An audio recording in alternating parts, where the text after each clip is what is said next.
Hi, everyone. Welcome to the Friends of the Boundary Waters Wilderness Press Conference to introduce the Taxpayer Protection Act. My name is Scott Beauchamp. I'm the Policy and Advocacy Director for the Friends. It's my pleasure to introduce Friends of the Boundary Waters Executive Director, Chris Knopp. Chris? Thank you. Thank you, Scott. Good morning, everyone. On this beautiful Minnesota morning here in February, I'm Chris Knopp, Executive Director of Friends of the Boundary Waters Wilderness. And for over 40 years, Friends of the Boundary Waters Wilderness has been dedicated to protecting the wilderness. And we're pro-wilderness, pro-people, and pro-community. And the bill that we're talking about today brings in all three of those elements. So our effort to protect the environment from sulfide mining just shows that these types of sulfide mining, these companies are bad for the environment, bad for taxpayers, and they're bad actors. We should not coddle foreign mining conglomerates. Unfortunately, that has happened for too many years. The system allows foreign mining conglomerates to privatize the profits and socialize the costs. That is, they would keep all the profits from these operations and put all the cleanup costs on the taxpayers of Minnesota. This bill protects Minnesota's taxpayers. PolyMet is a great example of how the system coddles foreign mining conglomerates. Glencore does not have to put up any cash until around year 9, 10, and 11 of operations. And this chart over here that I'll point to in a minute points that out. So what we have here right now is for PolyMet. This would be the first sulfide mine operating in Minnesota. That what we have here, this orange line shows the liability during the course of the 23-year operation of the mine here. And so this shows how the liability shoots up in year 1 to $588 million. And then as it continues, it goes to over $1 billion in around year 10 of operations. And during this time, all this orange you should be thinking about as your liability. This is what you as a taxpayer would be forced to cover. So this is the actual cash that is set aside to cover the cleanup costs. And it's nothing. It's something over $20 million here. So this gap between here and the over $1 billion here, this means that you as a taxpayer, you and all your friends and neighbors would have this liability here. And so what this bill would do is say that cash is king here, that you as a sulfide mining company would have to put in that right here, and that this green here that shows what cash is actually being put aside would follow this line here. And that's how Minnesota taxpayers would be protected. But this is how the system is coddling PolyMet and its international conglomerate owner, Glencore, by putting all these costs on you, the taxpayers, and letting them get away with it. So if Glencore shuts down operations here, this is all yours. And so again, that's privatizing the profits and socializing the costs. So the biggest socialists around are Glencore and PolyMet. So it is my pleasure. You know, good ideas don't happen without good legislators. So it's my pleasure right now to introduce the sponsors for this. And we have Sen Johnson Stewart, who's sponsoring the Taxpayer Protection Act in the Senate. Please take it away, Ann. All right, thank you. Good morning. When I first started thinking about running for Senate and educating myself about this mine and others, I asked a simple question: well, what happens if there's a failure? And I was sent to the DNR to talk to some of their commissioners about how this has been structured. And as a civil engineer, the math didn't work for me. Here's the deal. If we have a failure in the dam at any point here, now keep in mind, this stays like this. The screen doesn't get bigger, right? So even after year 23, if something happens with that dam, we have $580 million in our fund. Of course, it'll grow with interest, but it's still not going to grow significantly. We have that much to fix whatever environmental problem happens. I started asking, why is the financial assurance, that's what that's called, so low? And I started interacting with people at the agencies to say, well, when can we have input to that? We know that if there's any kind of failure, $580 million is just going to barely scratch the surface. What we're talking about with PolyMet is a dam holding back water and spoilage from sulfide mining, similar to what we saw or what we had down in Brazil. In Brazil, a mine dam just like that failed to cost $6 billion to clean up. $6 billion is 1/10 of this. And those were monies that were spent years ago. I don't remember what year that failure was, but I can only imagine it would cost $10 billion now. And I'm thinking, why would I even want to insure against a failure of that magnitude in the boundary waters? That to me is insane. So when we try to put a cost on what it might cost to clean up the boundary waters, 6 billion, 10 billion, a trillion, there's no amount of money that it makes it worth it for me. But at a minimum, we need to protect the taxpayers.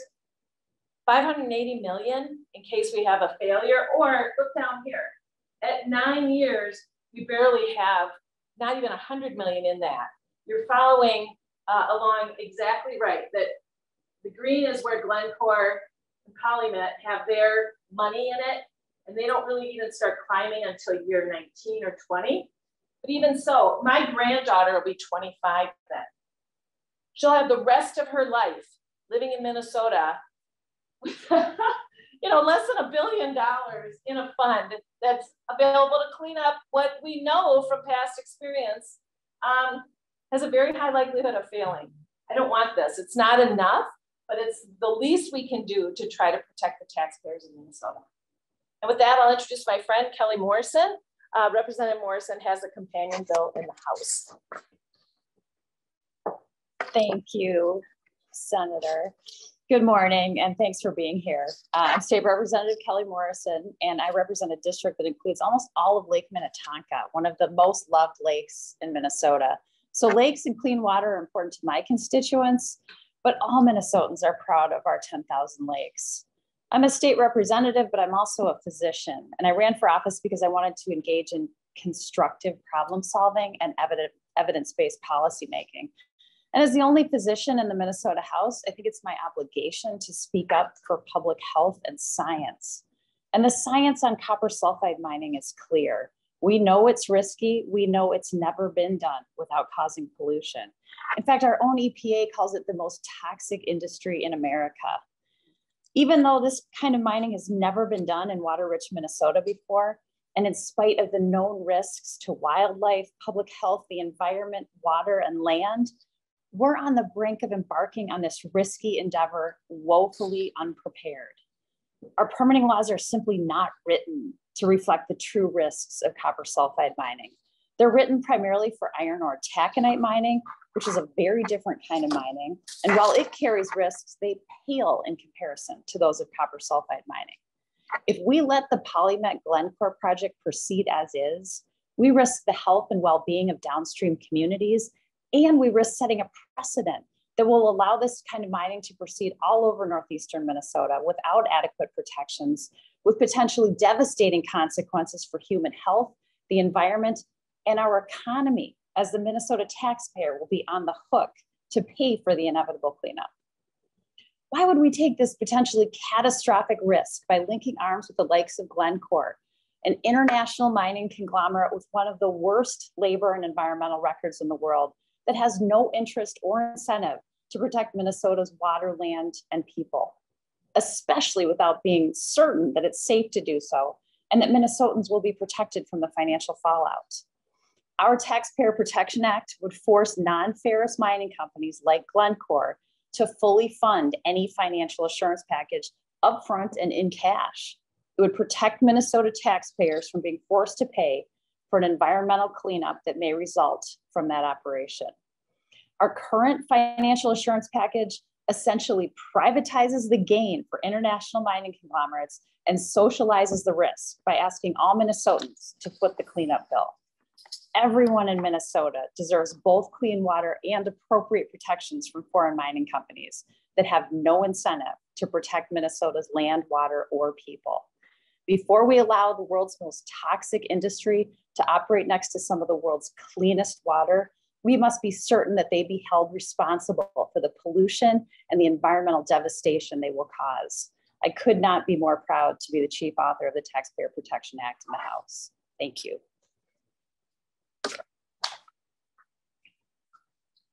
Thank you, Representative Morrison. Thank you, Senator Sen Johnson Stewart here. we'll take any questions right now, but I'll conclude with these thoughts again. Again, we should not be subsidizing foreign mining conglomerates. We should not allow foreign mining conglomerates to privatize profits and socialize the cost. Minnesota taxpayers deserve better. You and all of our neighbors and family members. So thank you for joining us this morning. We welcome any questions, and Friends of the Boundary Waters Wilderness is your friend for a clean environment. Thank you. All right, let me see if I can unmute here and see if we can get any questions or type them in the chat. Say that on the mic, please, if they didn't hear me. Sure. If there are some questions there, you should be unmuted now and should be able to do that. And Pete, is there a question? Yeah, the question coming is there similar legislation in other states? Good question. Montana has elements of this, but by and large, foreign mining conglomerates have gotten a free ride, not just here in Minnesota, but around the country. So Minnesota could be a leader in protecting its taxpayers through this legislation. Any other questions? And to place this bill in context again, we have a series of bills that are designed to protect taxpayers, the environment, and prevent us from dealing with bad actors. And so the previous legislation that we talked about, the Prove It First bill, would require these foreign mining conglomerates to prove that at least one example of these mines has been done safely elsewhere in the United States before it's done here. So that's trying to address the fact that they're bad for the environment. Today, we're addressing the fact that they're bad for taxpayers through the Taxpayer Protection Act.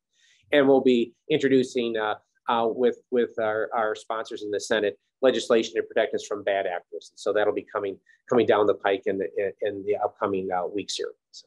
Chris, I have something to add. Can I add something? Yep. Please go right ahead. Thank you. I just want to make one other point. There is no other type of engineering project where we put this much risk on the taxpayers. We require performance and surety bonds, payment bonds on any other big construction project, and the record for bridges or for any other type of civil project is good. We don't typically see failures, but when we do, the taxpayer is not on the hook.